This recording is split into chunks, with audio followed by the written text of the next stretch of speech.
All right, YouTubers, I'm back on this 1100 Yamaha 2001. And I've been working on it here now and then. Been doing little pieces of video on it because I just acquired the bike about, I'm going to say a month ago. And I got a hell of a deal on it. And the reason I did was because the guy had it torn apart. And I've gotten it all back together. The carburetors were off, the exhaust was off, the seats, the tanks. A lot of stuff was off of it. The guy was going to rebuild the carburetor and do some other work on it. So I finally got it together and I fired it up, and it fired up fine. I mean, I even rode it. I've got a video on that, and it ran good, but I didn't have a battery. I kept starting it with my car or with my Milwaukee battery. So I finally got the battery in. I ordered it, and it's in there. And it fired up, but it won't stay on. And I cleaned the carburetors, but I'm thinking that's the issue, because that's what the guy told me when he when I got it from him, that the carbs needed to be cleaned. So I'm gonna probably have to take off the carburetors again and do a real thorough cleaning again if I can't get it to start. What I did, I did some troubleshooting. I thought I wasn't getting enough fuel, because when it starts, it'll stay on, but as soon as I give it throttle, it bogs down and shuts off. So I figured maybe it's a fuel issue. So I unplugged this line and I turned this pit cock on, and the fuel was coming out, so there's nothing wrong here. I figured maybe it was clogged up. Then I figured the fuel pump was messed up, and I can hear it. I can hear it when I turn it on. You can hear the fuel pump. So I poured gas in this line that runs down here, and I was confused. Have been messing with it so much that I was already confused. I thought I was pouring fuel in a line that was going straight to the carbs. But I think I flooded it, because now it won't even start. It just turns over. So I think I flooded it. So I went and got some spark plugs, and I'm going to put some spark plugs. But I was just going to show you. I have fire. I have fuel. And I'll show you that I do have fire. Let me turn the key on. And I've got this tester here, and you'll see it light up. See? I've got fire. So I'm thinking I fouled up the plugs. Let me turn the key off so I don't drain the new battery. So we're gonna change the spark plugs, and I'll show you how to do that. And I tested for fire on both cylinders, and I did have fire on both cylinders. All right, guys, so let's remove this spark plug. And the way you remove it is you pull this little cover out. Just pull it out. It's got these little like studs. They go into these little, I'll show you. It's a little rubber grommets. Got one right there, see it? And the other one right there. And the spark plug is right there. See the wire? And now, let's see how hard it is to get this out. Well, this wire's gonna kind of get in the way. You can go to Harbor Freight and get some of these pliers. They got a pack. Found that these are good for cars. I don't know if they'll work good on this motorcycle. I'm sure they will. This is what was loose because I already removed it, but you just grab on it. If you can't twist it, break that seal if they're on there tight.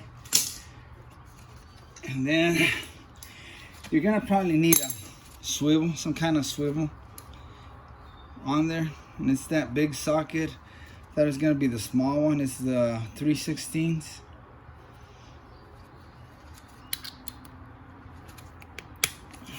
Drop it in there.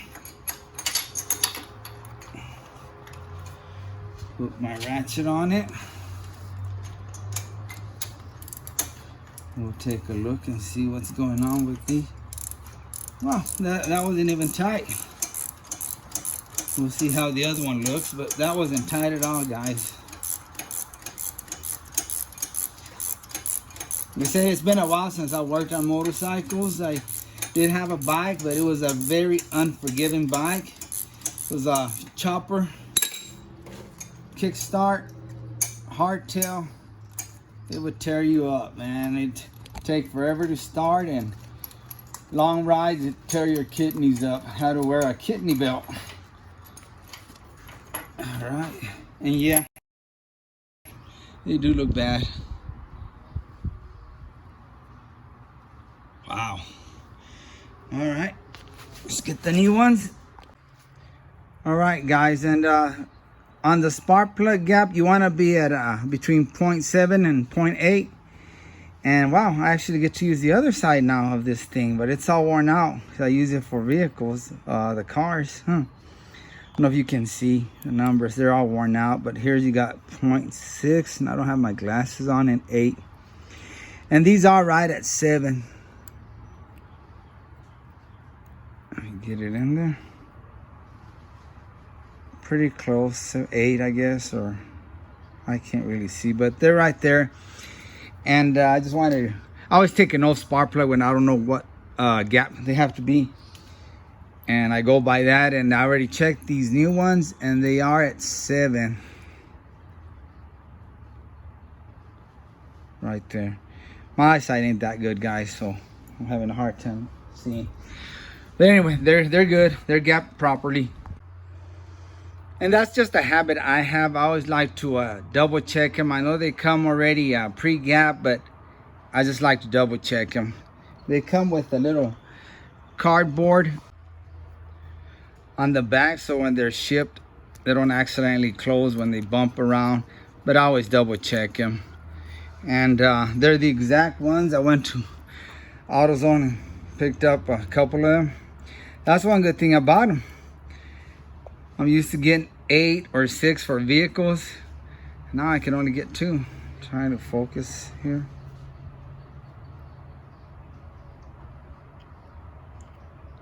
The only thing you're gonna run into is this cap. You're gonna have to remove this cap. Just twist it off and it comes off. There, now you have the same thing here that'll hook up to your motorcycle. Let's put it in there, see what happens. Let me grab a bungee cord and kind of get this out of the way.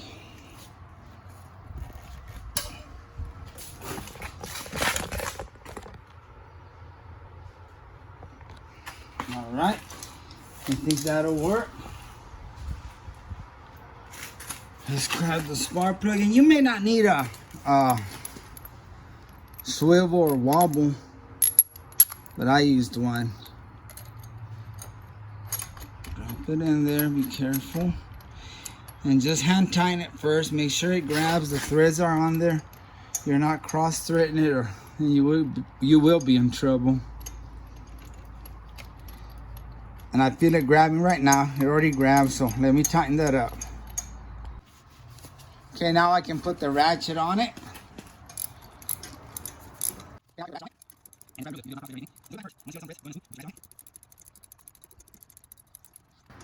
Finally, guys, damn, seemed like forever. And just snug it up, it's still loose. Right there, feels snug. Grab your wire.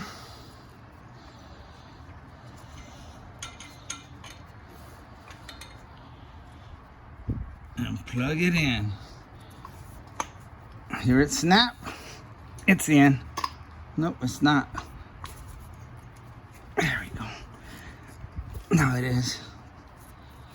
Yep, it's in.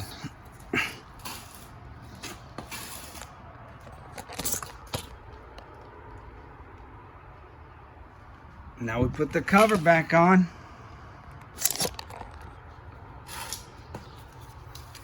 Oh, I didn't notice. It also has this little thing up here. It's got these two. And then this thing up here that hooks up, I guess, up on this, on the bottom. Yeah, that's right. This thing hooks up to this, like this.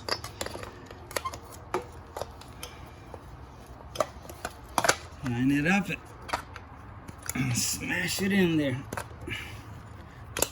There we go. Let's do the other side. And by the way, here's the box to the spark plugs, the number here. NGKs.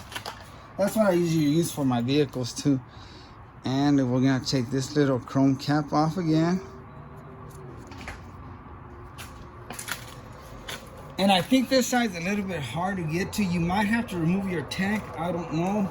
Mine's already, no, I guess you don't. Mine's already loose. And as far as popping this out, you can use any kind of pliers, needle nose. You can use whatever pliers will work for you. I use these on the other side, but I think I'm better off with needle nose. I couldn't find my long ones, so I'm using these small ones, but they worked. They got the job done. And I don't think you need a swivel extension. Let's try it without it. Nope, I will need one. For me, I will. Give me something to do. A little bit of extension there. Yeah, these were loose. They're not even tight at all. Wow.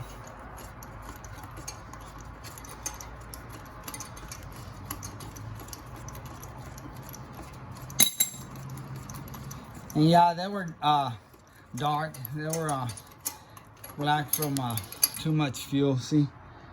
So, pretty sure I fouled them up. Yep, they smell like fuel big time. All right, let's grab the new one.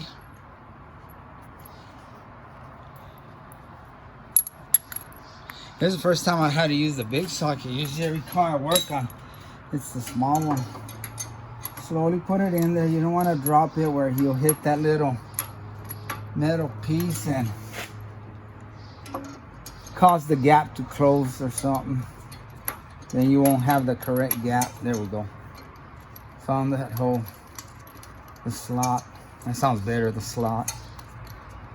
Tighten it up.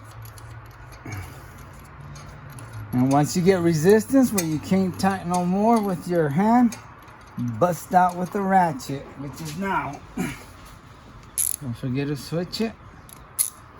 The old trusty Craftsman.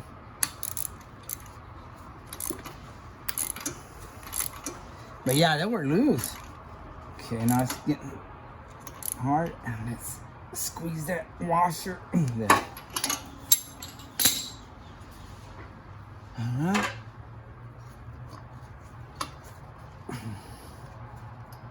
It's on there. Get this little cover in there. Cover a line. Cover a line. That's what my drill instructor used to say, guys. I don't know. I'm cheating here because my gas tank's loose, so I'm lifting it up. I don't know if you'll have trouble putting yours in, but I cheated. I lifted mine up. It came out without messing with the gas tank, but putting it on, I kind of lifted it up. All right, let's just fire it up and see if it'll fire. All right, let's see if it fires up.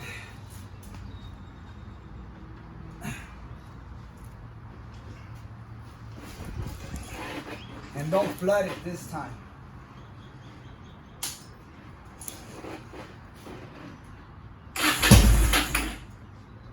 It's doing something.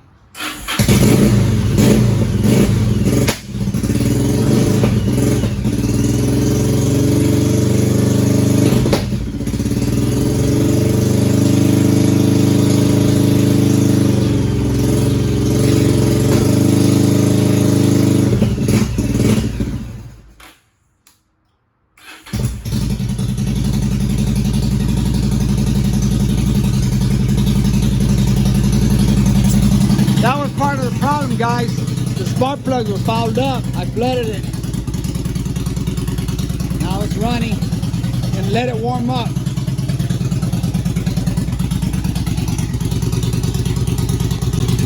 All right, guys. Thanks for watching. I hope you enjoyed it. God bless.